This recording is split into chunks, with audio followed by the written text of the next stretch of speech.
Welcome to the Riff. Today, Republic Campus Pastor Jon Martz sits down with Macy Mitchell to talk about work, life, doing hard things, and how they showed up at North Point. They also talk about Martz's small but toned legs and what CrossFit could do for him. I'm just glad it came up because I've been meaning to say something to him about it. We hope today is helpful. Thanks for listening. All right. Well, welcome to another episode of The Riff. And I know you are tempted to think that this won't be your favorite episode because you haven't heard Jeremy's voice yet, but I am with one of my favorite people, Mr. Republic himself, Macy Mitchell. Thank you, sir. Has anybody ever called you that? There's been a couple names that go around. Nothing's stuck yet. So okay, I'm going to trademark that. We're having some fun though. I like that. Okay, it's an honor to be here, man. But hey, my name is Jon, and I help out as a campus pastor in Republic, which is kind of where we met a little bit. But I really do feel like today is a bit of a blind date where I'm taking one of my favorite people, Macy, mixing in with one of my favorite audiences, okay, the Riff, and we'll get to know you a little bit better and hear your riff on a couple conversations really that we've had that I just want to invite everybody to, that I feel like would be helpful for them and fun to listen to at the same time. So Macy, tell me a little bit about yourself. Gosh, just turned 40 years old. I'm a husband, dad of 3, been married. I've been with the same girl for 21 years. We met at Evangel, been married 17.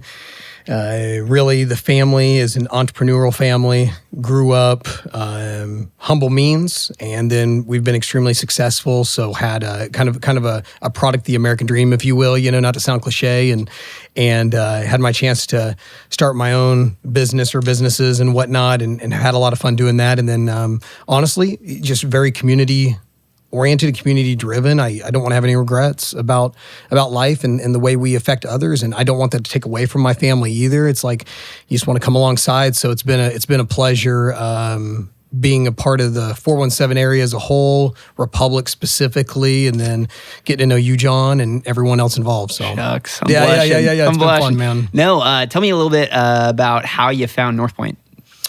Well, long story short, I'd attended another church locally for about 20 years, and then at one of our businesses, we own a couple of businesses. One of them is CrossFit Republic. It's been in Republic for about 10 years now, and we had some of our trainers who came to know the Lord, and then also a pastor that was one of our members that's a pastor that's one of our members. He's the pastor at Word of Life in Marionville, an awesome church.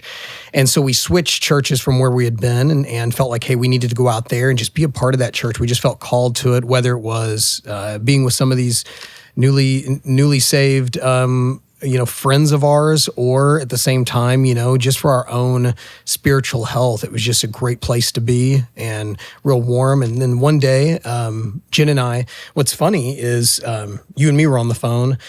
And for those of you out there that don't know, I'm the director of the Republic Chamber of Commerce as well, and took that job about a year and a half ago. I think Jon, I wanted to say, maybe called me, 8 or 9 months ago. I can't remember when your guys' grand opening was. Do you remember? Yeah, 10 months ago. 10 months ago. Yeah. Yep. So you'd said, hey, Macy, we kind of talked about a ribbon cutting, right? You were coming to town, and I said, hey, absolutely, let's do it. And I told Jen, I said, hey, you know what? Let's go ahead and visit the grand opening. I had no intention of switching churches or anything like that. Well, we came, and it was, of course, a church plant. It was brand new.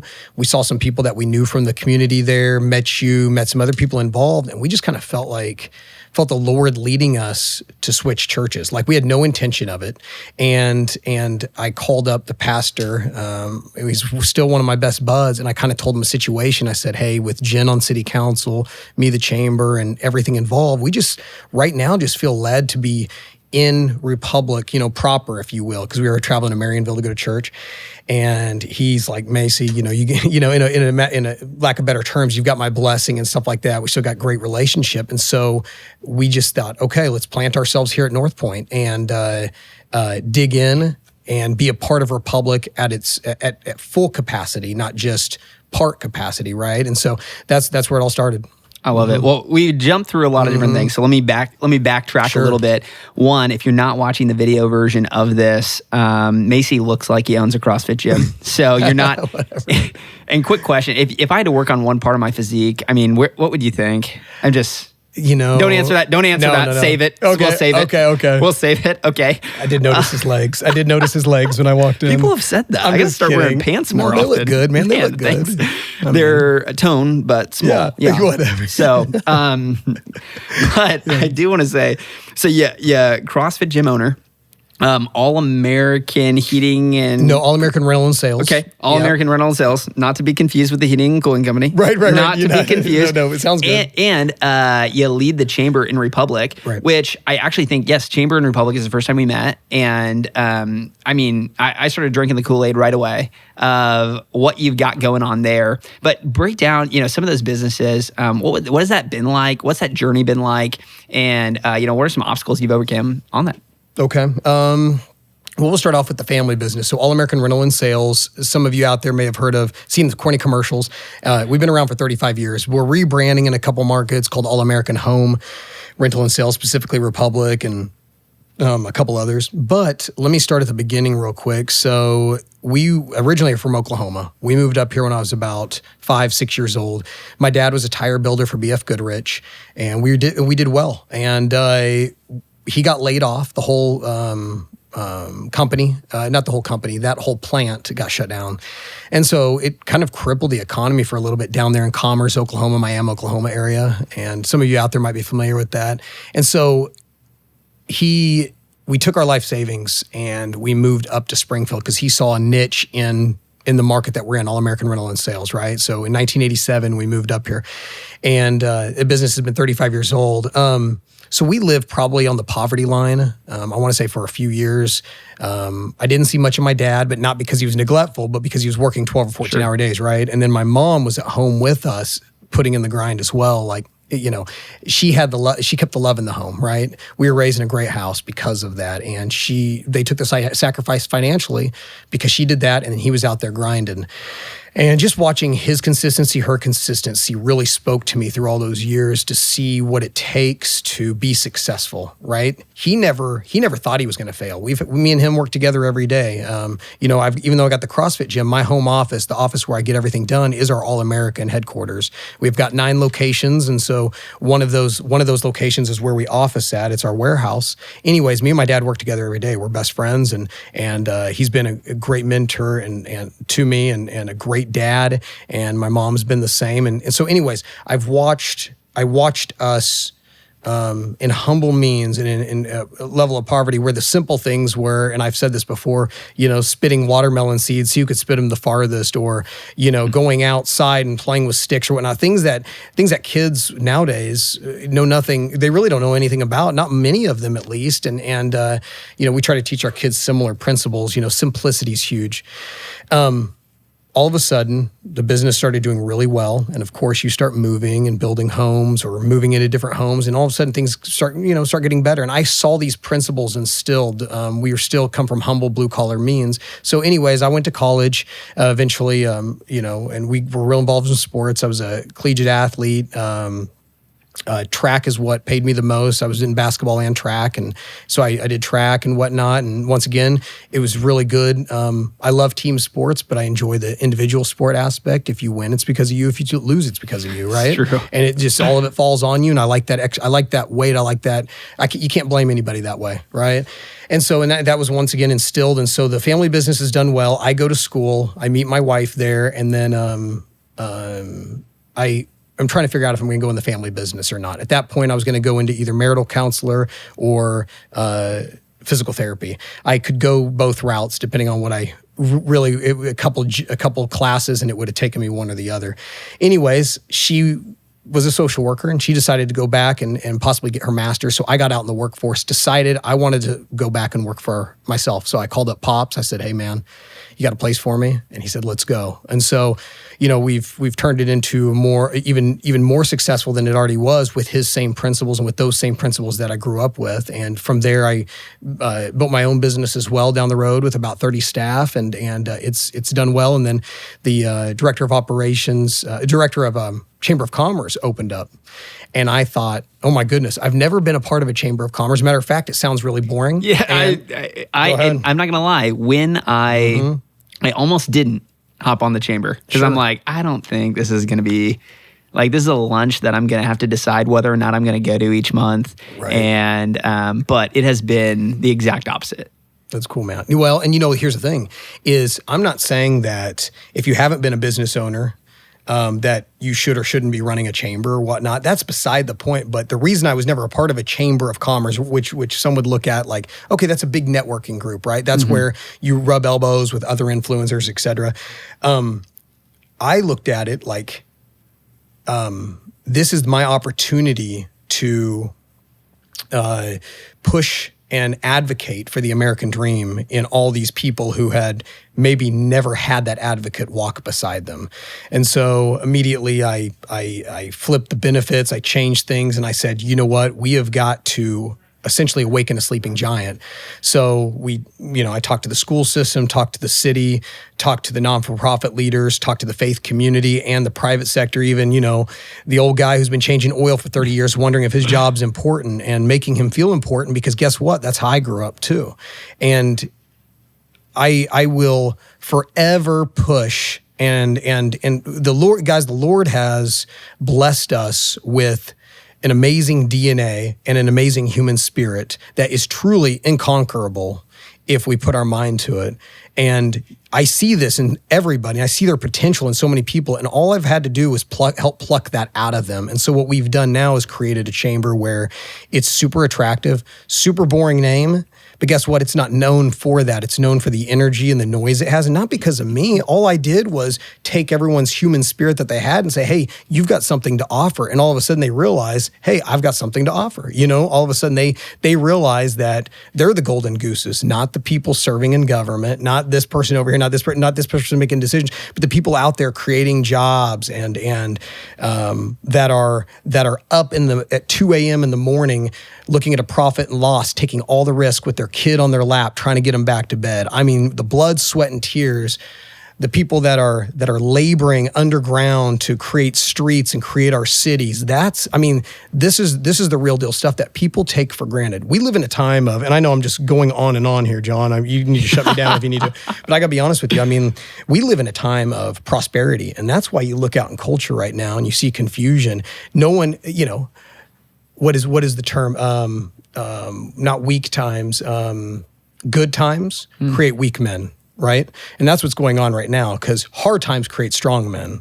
And so we're in such a time of prosperity that our culture's like, they think they deserve everything. And they're in a place right now where everyone's a victim and everyone, deserves something, when in fact that was earned. And they're going to have a rude awakening when one day they have to earn it. And are they being taught those principles? Or are they being handed an iPad and say, hey, let this be your babysitter? You know what I'm saying? So I'm just speaking right now, guys. I'm a 40-year-old. I've got a 12, 10, and 7.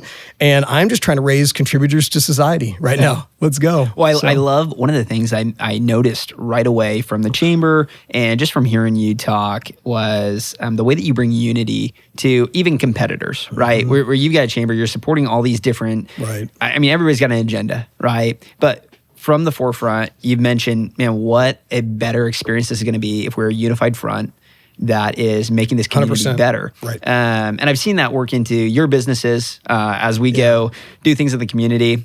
I see, you're one of the first sponsors, right? One of the first people to hop on some of those things. But one of the things that I hear you talk about, and then I see you live it out, is this concept of, like, you do hard things all the time. You have realistically, one, you got 9 locations on one of your businesses. You got a gym on your other one. Like, you probably don't have a lot of margin for time. You probably got a lot of things going on. I've seen you still put your family first through that, which is extremely difficult.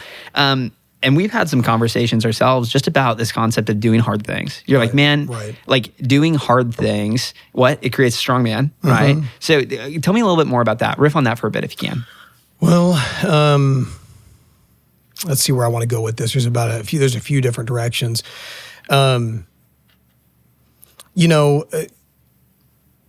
I think I feel this level. I think we can feel this level of accountability that we need to really tap our potential. And I think there's a lot of us out there that really wonder what we're made of, but we're scared. And we got to remember that, guys, there's no accolades, no podium, no championship ring for who the biggest victim is.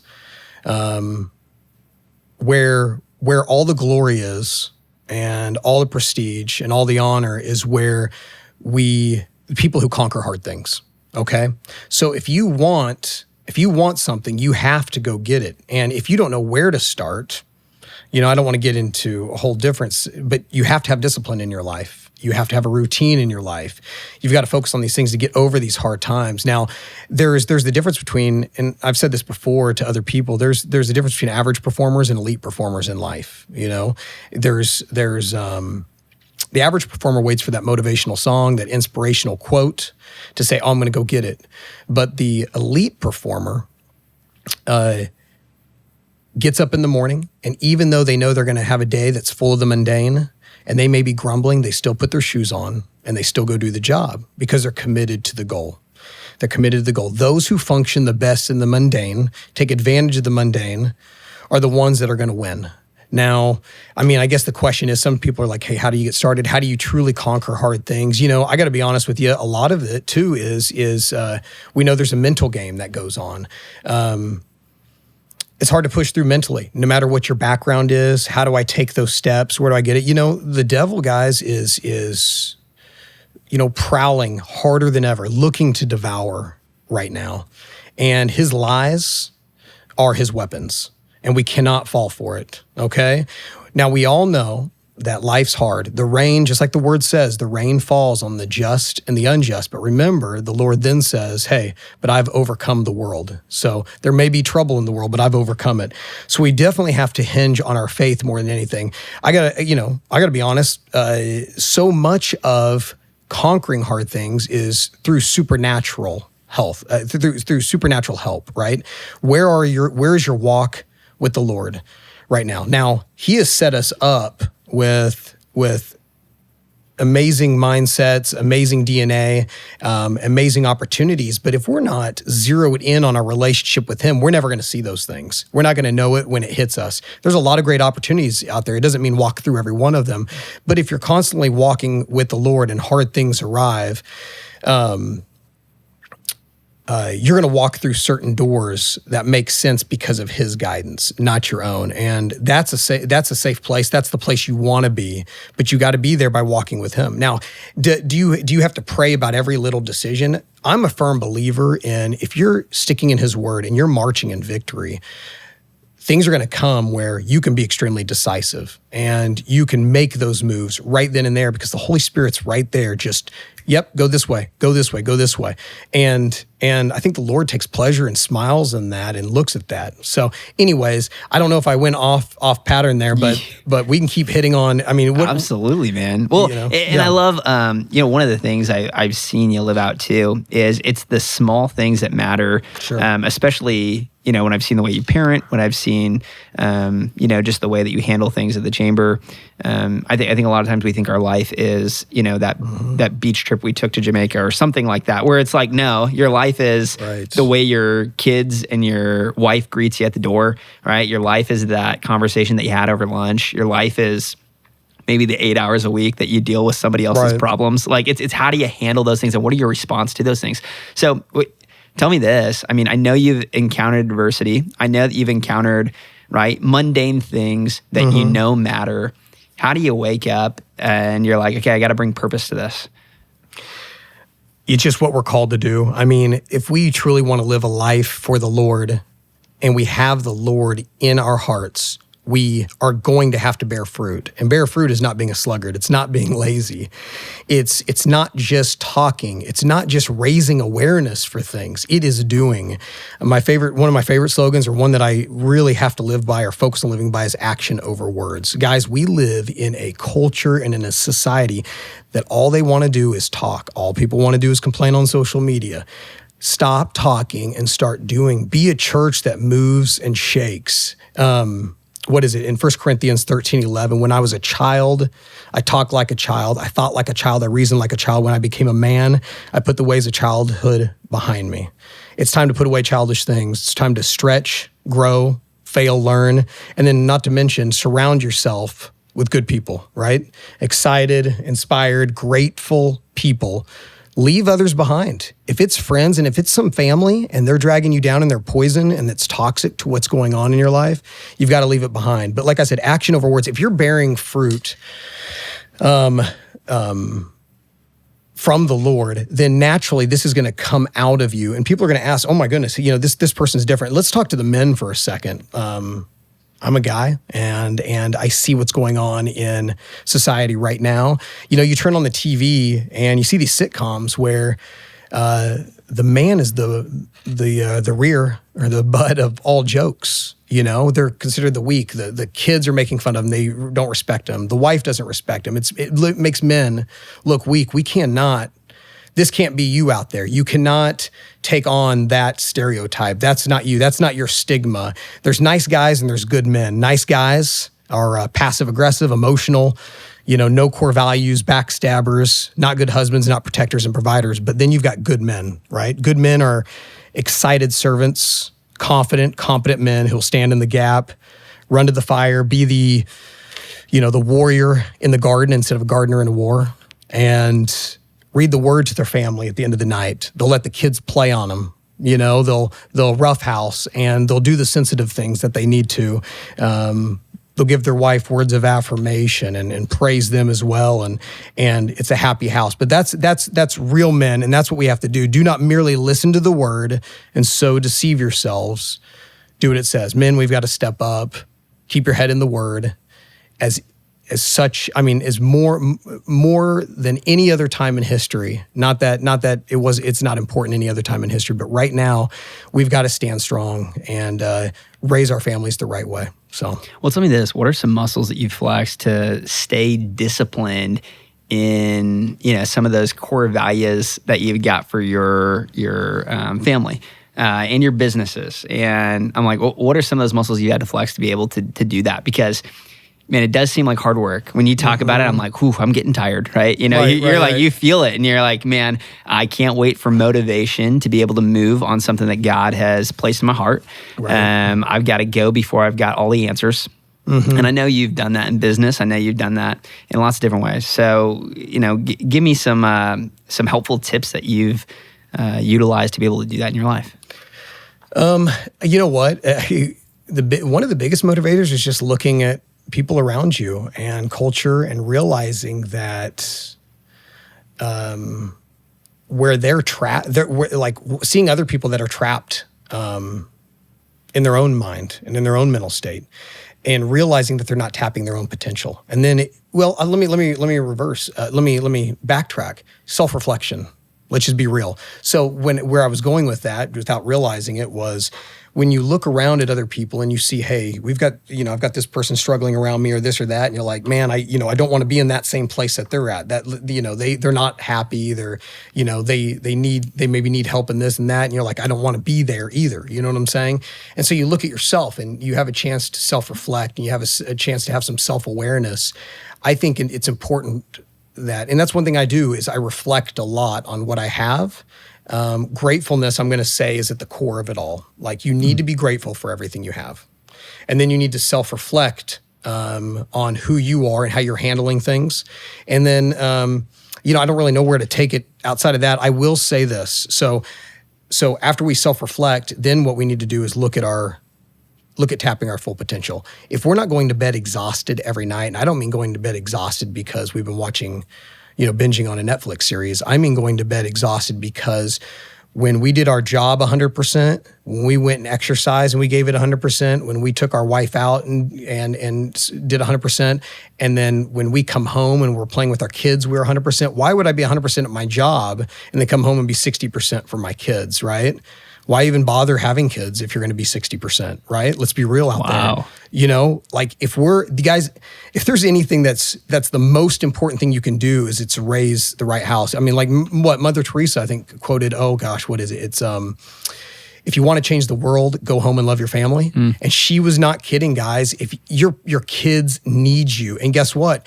We complain about what's going on and in the world, and you can point fingers all you want. But if you think about it, the way to change the world is to have love in the house, to talk with your family and your kids, teach them the ways. Don't spend, if you've got to spend the hours at the office, yeah, you can say, hey, I do this for you. But guess what? They just want you there. They don't care that you're doing something for them. They just want daddy or mommy at the game. They just want you to have some time with them. Put that puzzle together. Slow down, Guys, you get one shot. And the biggest things that you can do is contribute to your family now, because they're the future generation. That's what's going to change everything. Wow. No, I know that's motivational for me because absolutely, I get home and there's some nights where I'm like, 60%. Right. Like, know, and then you feel it. And again, you self-reflect and you're like, man, I think that there are some things and some ways that I want to be better. Maybe not, it's not a should, right? But I really want this to be the expression of my love for my kids. And so, man, I love that. Let me tell you a quick story real quick, if that's all right. I got absolutely. time. So a few years ago, I started a campaign at our gym, if you will. It's called You Choose. It just came up with it one night, and I'll tell you exactly how. It's funny because we're talking about kids. We're talking about gratefulness. So my youngest was an infant, right? So this was 7 years ago. I said I got a 12, 10, and 7. This is Jax? Okay. Yeah. And so he was waking up crying and probably woke up for maybe the third time. Now, don't get me wrong, guys. Like, you're thinking, hey, one night? No. If you have kids out there, gosh, I haven't slept in 12 years. That's how old my oldest is, right? Because you graduate from the feeding all the way to wet beds to nightmares. It doesn't stop. Sore tooth, whatever. Anyways, my youngest had probably woken up like the third time that night. And Jen, she was getting rest. I was awake. Why not me be the one to handle it? Why would I wake her up to go handle it? I can handle it. I'm awake. So anyways, I'm there. I'm exhausted at that time. And I remember the third time getting up, and I'm on the side of my bed, and I look right in front of me, and there's the mirror with the dresser, and you can see my silhouette in the mirror. The moon's coming through, right? And I'm just looking, and I am hunched over. I look like a broken man. I look like a beaten man, And I look at myself and I said, this is crazy. No one should look like this, especially when I've got a kid in the other room that needs me and a family. And this, I started thinking about all the things, and it's like the Lord just popped it in my head. It's all about your attitude. You're choosing right now how to really feel about this situation or life in general. And I said, no man should look like this. And right then I raised my chin, I puffed out my chest, and my whole silhouette and countenance changed. And I put a smile on my face. And even though you couldn't see it, you could just sense it, right? Yeah. And I got up and I smiled and I changed my attitude right there. And I went in and took care of him. And from then on out, started that campaign at our gym as well. A lot of people don't know, might have a ministry background, but the no complaining is allowed, no toxic behavior, no gossip, no judgment. You pick your attitude for every day. You choose. And so if this could go toward anything we've been talking about today with adversity and whatnot, you do choose. I mean, guys, I don't know how many people I've met on the streets that have a bigger smile than the person who drives the Mercedes going by, okay? You have to be grateful for even the smallest things and the simplest things. So I wanted to shove that in there. I absolutely love that. Yeah, because we can't control some of the things that happen to us, but we can absolutely control our response to those things that happen. And I think that's what ends up shaping you into the person that you are. Right. I think that's huge. I would say this too. Give me a little, riff on North Point for a little bit. So I'd love to hear what attracted you to North Point. What specifically about Republic that you're like, okay, this lines up with my core values. This is a place that I want my family at. This is a place I can grow at. This is a place I want others to grow at. Give me kind of a perspective on that. I think what initially attracted us, the Lord was leading us there, but like as we kind of started digging in and we started making friends and building relationships, we ran into just a lot of people that were digging also, that were interested in improving in their walk with God, self-improvement, self-discipline. And these are some of the friends I already had in the community as well. And we immediately made some friendships there. I've really enjoyed that. I've enjoyed the feel of services and of Kids Point. I think there's just a real, what's the word for it? There's just a really, it's very service oriented. North Point does a great job of, like we've been talking about, action over words. I mean, we're sitting here right now in the Dream Center, right? Yeah. You guys do big things here. When I see you guys at church on Sunday, I see some of the same volunteers. Guess what? They're not in the sanctuary hearing the word. They're out there in Kid Point serving. They're at youth group serving. They are ushering. They're with the toddlers. They're serving coffee. Like, it's...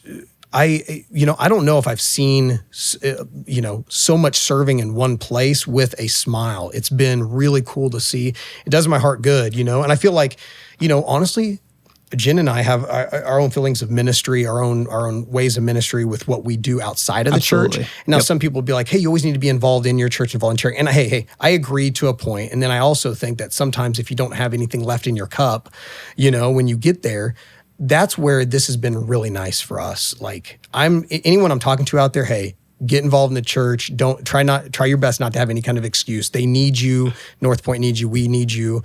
But right now in this season of life, as busy as we've been personally, we make sure to show up for church. I don't stay home much and let it stream. Why? Because there's power in that community. There is out there. So if you've been listening to it streaming, guys, get in those doors. I promise you. Even though they have that, get in the doors. I promise you, you'll feel the difference of encouragement. But it's been a time to fill, I guess you could say, our cups. And it's been really healthy on our relationship, our kids and whatnot. And the kids have soaked it up too. I'll hit on that too. The kids program's been great. The kids come home, new friends, and curriculum, whatever they're hitting on. And it's been great. They're learning, and we're talking to them about it. So feel blessed. I absolutely love it. Well, I love your perspective on it, because truly, Sundays are not that crutch that you need to lean on. I mean, I truly believe that is that airport hangar where you go, you get filled up with some more gas to go out and 100%. It's throughout the week, right? It's outside the four walls. We don't even have those four walls in Republic 7 days a week. Right. We've got them for 6 hours on a Sunday. Mm-hmm. So I'm not putting my emphasis on that. The emphasis is the community. Sure. So everything you're saying, I think it's just right in alignment. Mm-hmm. And I know that there are more people just like you out there that, yes, there's absolutely opportunities to serve in the church, but I think that there's so many more opportunities to serve as the church in your community. 100%. So couldn't agree more with that statement. Hey, and that's just an opportunity that all of us have, and a challenge that we all have as well. But Macy, let me throw something else. Please, I was going to say anything else you got. Well, just what you're saying, man. Guys, don't check the box and just show up to church and then leave. Don't check the box. Hang out. Talk to me. Say what's up. If you're with me, I'm not kidding you. Sometimes I see people leave church quick. Guys, form those relationships, form that accountability. It's so good. And on top of it, like you said, serving in the community, that's so true. Like what I see, everything that's happening in North Point, so many of those same faces I'll see in the church are out in the community putting action to their faith. And guys, faith is dead without. I mean, people need to see those fruits. People need to say, well, wait, what's different about them? Oh, they know the Lord. That's why they're serving. They've got that heart for it, and it's been cool. And one quote that I didn't get a chance to truly prepare today. Just life got busy. But one quote that I love that I'd like to leave people with. It's not a scripture, but I take it to heart for anyone listening out there. But a society grows great when old men plant trees in whose shade they know they shall never sit. Okay? Let me say that again. A society grows great when old men plant trees in whose shade they know they shall never sit. So guys, when you're out there working unto the Lord, know that you may never see the fruit of it. You can read it Bible story after Bible story and see the generational blessings that you are now seeing in your family that maybe grandma and grandpa, were praying for you 4 generations ago. Guys, continue to serve the Lord. Go hard. Do it. You may never see it, but guess what? You're making a difference. Even if it's not going to benefit you, Amen. It's going to make an impact on somebody. Absolutely love it. Macy, thank you so much for hanging out with us on the Riff. And we get to hear you riff today. So appreciate it. Thanks for hanging out with us. Yeah. Riff listeners, we'll be back next week. We'll see you then. Bye. Thanks. Thanks for listening to this episode of The Riff. We'll have a brand new episode every week, wherever you find podcasts.